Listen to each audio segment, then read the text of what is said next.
this is Runa and you're listening to the Changemakers podcast, where we share tips, insight, tools and stories from other changemakers designed to motivate you to become the change you want to see in your world. Make sure you join our Changemakers community at runamagnus.com/podcast.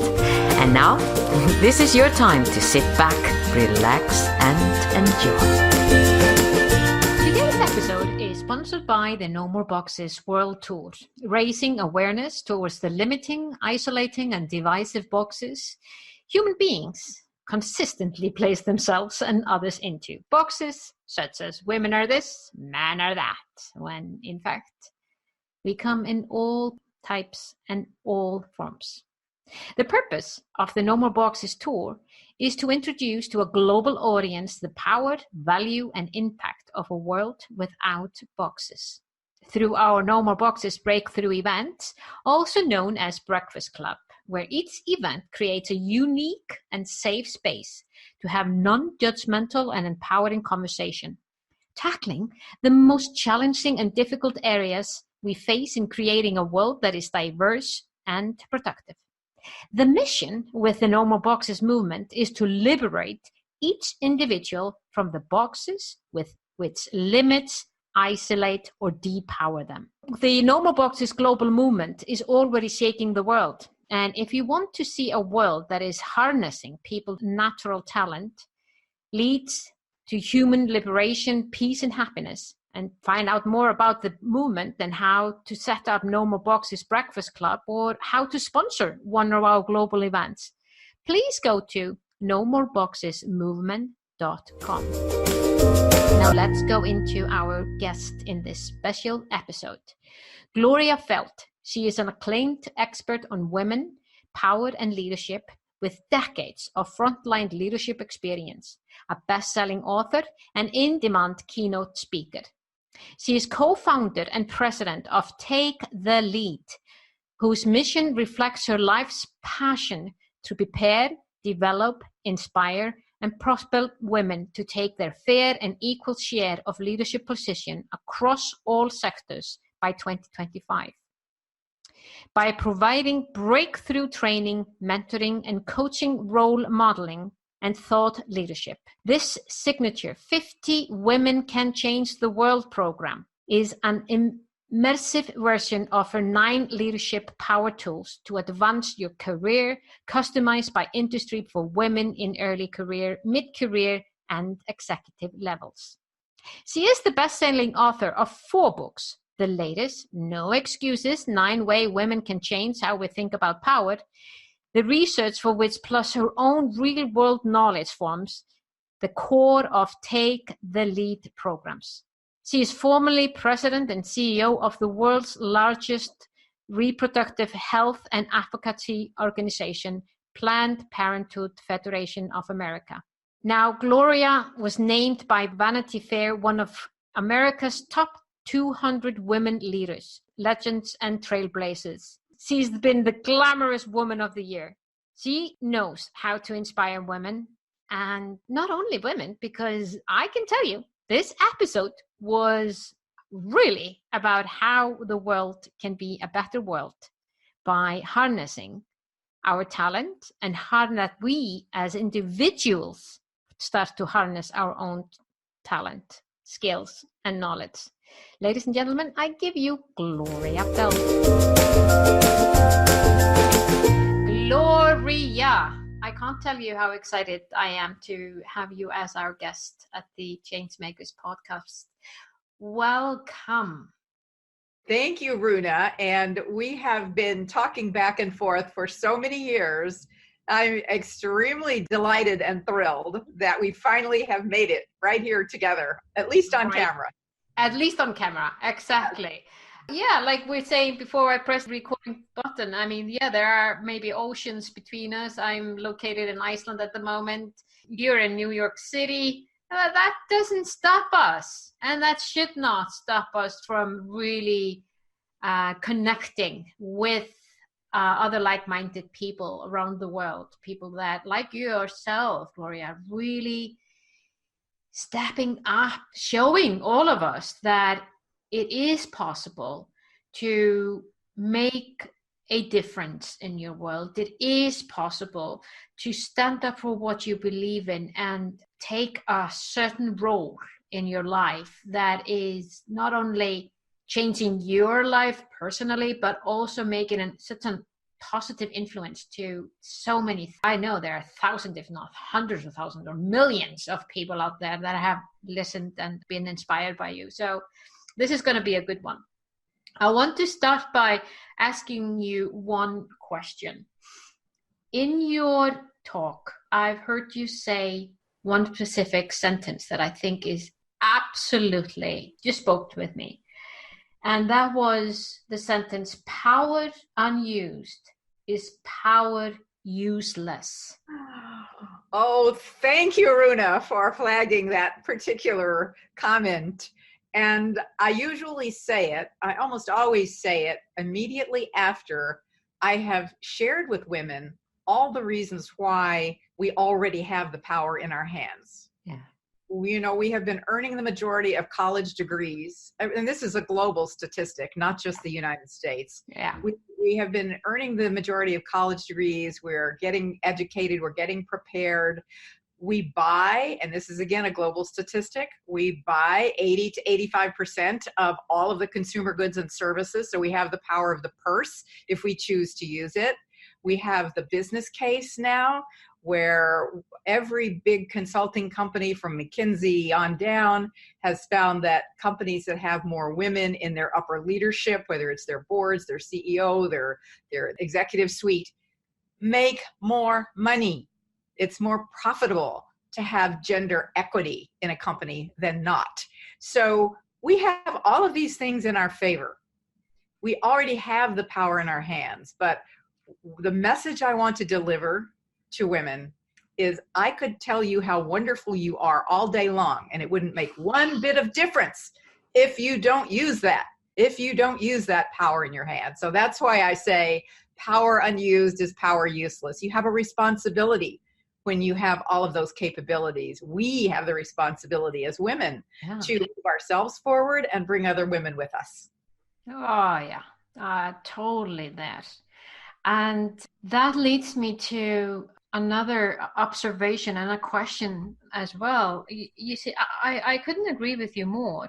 I think there's been more than a decade, it's more than 2 decades where women overall there are more women graduating from the university. Mm-hmm.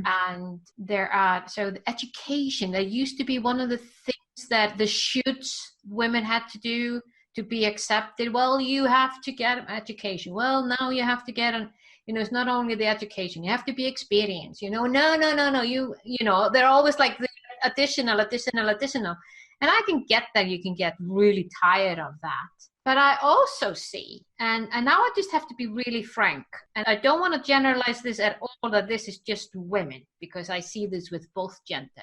And that is just basically somehow allowing yourself to be so comfortable that you don't do the things that are uncomfortable to make that change, to step up and become the role model that you want to see for your children or you want to see in your community. Basically just step up your game, like you're saying. What do you see? Why is this so difficult for so many?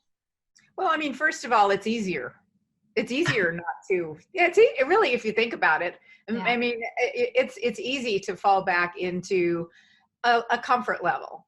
Yeah. But truly, it's when you get beyond your comfort zone that the magic happens. And that's really when you can not only make life better for yourself and your family and your world, but you can have such a sense of gratification and purpose. And I think really most people are looking for that kind of sense of purpose in their lives. And so once you can identify what that purpose is for you, what is it that you, I call this wearing the shirt, meaning what do you believe so strongly that you would put it on the front of your shirt and wear it to the gym? Oh, that's a great one. Oh, I love that. Wear the shirt. And when you know what's on your shirt, then you get driven by that. You get inspired by that. You know that you maybe you can't do everything all by yourself to make that thing happen. I mean, if it's social justice, if it's if it's building a company, if, whatever it is, but it has to start with you. Yeah. And I don't know about anybody else, but this is the way it works for me. And it's that I start to get an adrenaline rush now. It was hard at the beginning when I stepped out of my comfort zone and I did things that were difficult and scary. But the more I did those things, the more I grew those courage muscles, the more I get an adrenaline rush. I mean, literally, from doing what other people say can't be done. Yeah. Or doing something that is a stretch for me, at least. That's harder for me, right? Yes. Yeah. I resonate with this myself personally. Do you think, speaking of, stretching your confidence or your, what do you call it, courage muscle, do you today even find that when you hear someone says something is impossible, that triggers you to say? Oh, absolutely. Absolutely. Yeah. I mean, people say to me, my mission in having started Take the Lead, which is, my nonprofit organization I started 5 years ago. And our mission is gender parity in leadership by 2025. Yeah. Now, people say to me, are you kidding? The most optimistic projections for the United States, and I'm only basing this on the United States, it will take a little longer globally, but not that much, I think, because of all the things that are happening right now and things that people like you are doing everywhere, all over the world. But the most optimistic projection for the US is that it will take 17 more years. And the World Economic Forum has said variously that it will take 150 to 200 and some odd years globally for women to reach parity in leadership and in pay. And to that just spurs me on, because I know that change can be made. I know that. And I know it's not that it's easy, but it's also not complicated. It's about having that intention and then starting to put one foot in front of the other until you get there, and mobilizing other people who share your point of view, which is why I love connecting with you, Runa, and women like you around the world, because we're all on the same mission and we can get there a lot faster together than we can by ourselves. Yeah. And so you find the other people who share your point of view, you have the courage to put those issues out into the world, and then you just keep moving toward it. And you can make any change you want to that way. And sometimes just putting the wheels in motion is enough. And let me relate this to the Me Too movement, for example. Yeah. It's not like women haven't been banding together to fight sexual harassment for many years, right? Yeah. And abuse and violence and all of those things.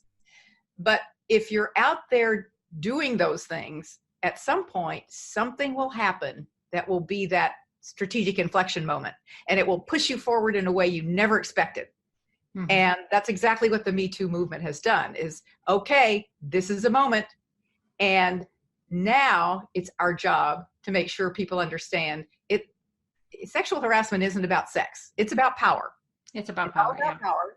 And if we really want to change the culture, now is the time we need to move toward having gender parity in every single sector, in every organization, in pay, in power, in position. Period. End of story. That's what will make the big change. And that's why I think we can do it by 2025, even though people tell me it's impossible. Well, here is my observation. I was just watching when you were saying this, if something is impossible. I'm becoming more and more aware of how powerful our language is and how powerful our choice of words can be for ourselves and for others. And the more that I become aware of this, and this has really been a transformative journey for myself as I've been watching my own language, my own choice of words, thinking, no, I have to change this, really. Doesn't have the right energy to it, or it's not really exactly what I want to make the point across, all of those things. But the more that I see how powerful it is, how we can use our language in a way that really makes a difference, I got an aha moment last night. I was watching a documentary, and that documentary was all about the catastrophic that the world is basically facing when it comes to plastic. I know it's a little bit different conversation here, but it was a catastrophic thing, and it was leading to change. And one person on that documentary said a sentence that I just thought, wow, this is why things are happening. This is one of the reasons why things are so happening so slowly, because he said, people don't change fast. People change slowly. And I thought, if we are going to continue telling ourselves that things that have to do with changes slowly, it will change slowly. Right. So just changing that into making people realize they can change if they want to change, or changing that language, or changing that sentence into, we need to inspire more people to see what that means to them, to their families, to their children, to their grandchildren, whatever, so that they're aligned, like you said, that what are the things that they want to have on their shirts. Well, I think that if I may just jump in here, that people who say change happens slowly, they aren't wrong if you're just letting the change happen as it happens. Yeah. But in my view, nothing happens by itself. People make things happen, and people make things happen faster. Yes. I want to give you an example, since you brought up the issue of plastics. There's an incredible woman who I have known for about 10 or 12 years. And in fact, I profiled her in my book, No Excuses. And I met her at a conference where we were both speaking. She had just started basically a movement all by herself that has become really global, and it has to do with plastics. She had seen a picture of the devastation that our plastic waste causes for the fish and wildlife in the ocean. Yeah. And that upset her so much, she saw that there were Brita filters. And she persuaded Clorox, which owns Brita, to make those, one woman, to make those filters biodegradable. She literally started a global movement to do that. She had thousands of people reading her blog, one woman. Now, fast forward to today. This woman, her name is Beth Terry. In her profession, she is a bookkeeper, and she is working with Take the Lead now. Yeah. And I just, I marvel at the fact that she's very humble about it. She doesn't really talk about it, but by herself in her, in her home, she figured out how to live practically plastic free. Yeah. Wow. And to show the rest of the world how to do that. And so you don't have to be rich or famous. You don't have to have a huge following. You just have to start taking the action. Without that action, change does not happen. So those people who say change is very slow, they're right if nobody is actually leading the change. Mm-hmm. But when somebody or somebodies are leading a change, it can happen quickly. Yeah. So what I'm hearing you say, and this is such a great example of taking the initiative and just doing it, that story. But what I'm hearing you say is, when you hear someone say change happens slowly, that you challenge that. I would say, yeah. Well, so what are you doing to make that change happen faster? Yeah, exactly. Are you doing it yourself? If not, you can give money to this organization that does. Exactly. Yeah. You can at least tell your friends. You can post on social media. There are lots of things you can do that don't take a lot of time and money, and you can be very effective as one individual. But if you join with other people, you can be even more effective. Yeah, totally. So with your organization, Take the Lead, and now with your new book, No Excuses, can you share with us what is your big vision? What do you want the Take the Lead and your book? What do you want that to? Well, so first of all, let me just say that my book isn't new. My book is now approaching its 10th anniversary, which just freaks me out. So I am working on fresh. Yes, I am working on the update to it, because I think many things have changed in the last 10 years. And I think we are definitely picking up the pace toward gender parity. My big vision is that in every single sector, women will be at 50% the top leadership positions. Mm-hmm. And that when that happens, that will be a better, healthier world for women and men, for communities. We've already seen, I don't know if anybody was watching the US Open, and I don't know if people will be watching this when that's still Apologies. So I was watching the women at the US Open, Yeah. the female tennis players, and the way they were supporting each other. Yeah. Now that's an example of a different kind of behavior than you see from the men. It's not that the men are deliberately doing something bad. It's just difference in socialization. And I think we are at this point right now, and this is where I think my big vision can happen of gender parity by 2025. It is that the very issues of socialization that women have always been told are what are wrong with us turn out to be what is right with us, and is exactly what the world needs right now, because we have been socialized to think about what other people are thinking, to read the room better, to be a little less taking of risks, to think before we jump, to actually to value that education, to believe we need to know what we're doing before we do it. That turns out to be a good thing if you're running a company, rather than to jump off into some risky behavior that's going to cost your shareholders lots of money. We have been socialized to be a bit more collaborative. And when I watched those female tennis giants, all of them, supporting each other, what I realized is they understand that power isn't a finite pie. And that if they help each other in what I call sister courage, if they help each other and support each other, they all have more power. And I don't think men have been socialized to think along those lines. And so I believe that as women ascend into power, we can actually help men to have a more expansive view of how they can utilize power in the world, and a kinder view. Yeah. And when you're talking about women, so many women being socialized into taking that, it's accepted. It's okay as a woman to embrace another woman. Oh, yes. But, it's not only okay. Maybe when you're saying that, is it as accepted in our society for men who are kind and collaborative and caring and loving and have all those elements in them? Is that as socially accepted? So that's a really good question, because anytime anybody breaks their gender stereotype, they are subject to possibly ridicule even. That's what I mean, yeah. I was reflecting on, as they were describing the male tennis players in the Open, and the victor and the second runner-up, they were saying the new bad boy. He's the new bad boy, and I'm like, oh, give me a break. I mean, if that's the way you're going to describe them, and that's what gives them, coverage on television, that's what gives them notoriety, that's how they're going to behave. They're going to be bad boys. They're going to break their rackets. They're going to, they're going to. So we are all, I guess, in a sense, victims of our socialization.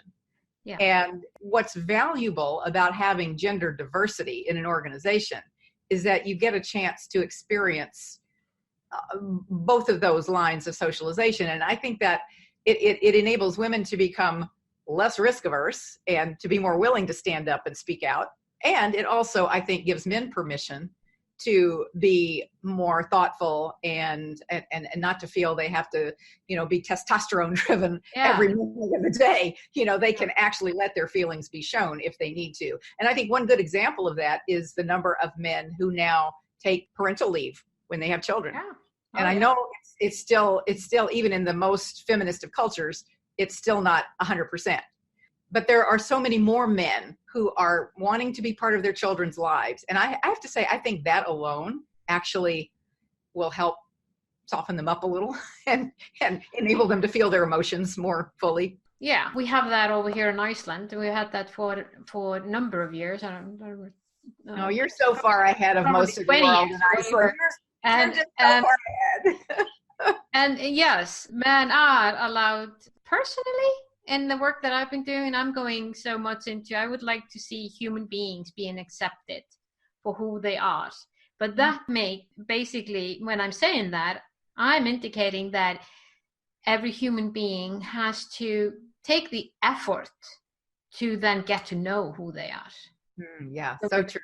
So truly show that to the world. And whether regardless of the container that you were born in. And that's when I see that you can unleash all that power that is unused. Absolutely. And truly, Runa, I think what you're saying is so true, because if you look at the greatest leaders in the world, whatever, whether it's government or corporate or whatever, great leaders that people really relate to generally know themselves very well. Yeah. They have done that deep look. Yeah. And so I couldn't agree with you more. Gloria, one last question. I know that our audience, changemakers worldwide, would love to know how to connect with you, would love to know how to get more information about you, and even contact you to speak at their conferences or their events or whatever. What's the best way? Thank you so much for asking that question. So Take the Lead's URL is taketheleadwomen.com. taketheleadwomen.com. I have a personal website, gloriafeldt.com. So all you need to remember to find me almost anywhere or anytime is that my name is spelled F-E-L-D-T, not necessarily the way it sounds. So Gloria, F-E-L-D-T. And I am Gloria Feldt on all social media, and I'm a social media sort of addict, so feel free to contact me there. And Take the Lead is also findable as either Take Lead Women or Take the Lead Women on all social media. And we would love to hear from people, and we'd love to just connect and find out what people are thinking, feeling. We do training, coaching, role model programs, and thought leadership. And yes, I do speak at conferences as well. So and by the way, I have a question that I'm asking people right now, because my next book is going to be about intention. Okay. As No Excuses has been about power. And I believe the next step is to use the power of intention. Ooh, yeah. So I'm writing about intention. And so I'm asking questions everywhere about, what does intention mean to you? Do you have a story about finding your intention? So I'm just putting that out there to the world, and would love to hear from anybody who wants to talk to me about that. I love that. I'm already thinking about that. I will. All right. Okay. I'm going to follow up with you on that. Yeah. And yeah, exactly. That goes for another episode for sure. Gloria, thank you so much for being our guest on the Changemakers podcast. Thank you for inviting me, Runa.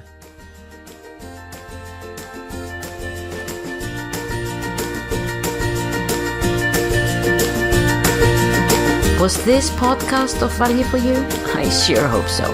If so, feel free to share the love and give us your generous review on iTunes or Stitcher. And remember that you can always go to runamagnus.com to find out more about the Changemakers and how we can help you drive the change you want to see in your world.